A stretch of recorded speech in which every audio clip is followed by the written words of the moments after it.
अरू कपलहरूलाई चाहिँ मेरो सजेसन के छ भन्दाखेरि चाहिँ एकअर्कामा इजिली गिभ अप नगर्नु अनि टाइम दिनु अनि यस्तो मन लागेको कुरा गर्न दिनु के त्यो रोकथाम चाहिँ नगर्नु रिलेसनसिप भन्दैमा हजुरहरूले भैँसीले बानी असर चाहिँ राख्न मिल्दैन आफ्नो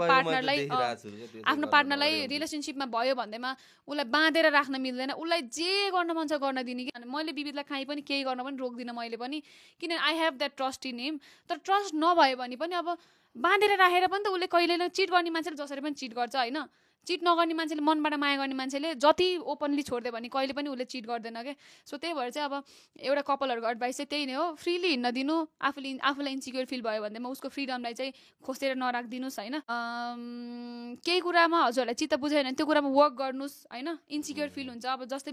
विविधको कारणले मलाई इन्सिक्योर फिल हुन्छ नि विविधले मलाई रिअस्योरेन्स दिनैपर्छ मेरो कारण उसलाई हुन्छ नि मैले उसलाई रिअस्योरेन्स दिनैपर्छ इजिली गिभ अप चाहिँ नगर्नु कि आफ्नो मायामा होइन एउटा झगडा पर्यो भन्दैमा अब त्यो हुन्छ नि छुट्टिने कुराहरू नगर्ने क्या अब इजिली गिभ अप नगर्ने एफोर्टहरू लगाइराख्ने एफोर्ट भन्ने दुईजनाले लाउनुपर्छ केटीले मात्र लगाएर नि हुन्न केटाले मात्र लगाएर नि हुन्न एकअर्काले बुझ्नुहोस् सो त्यही नै हो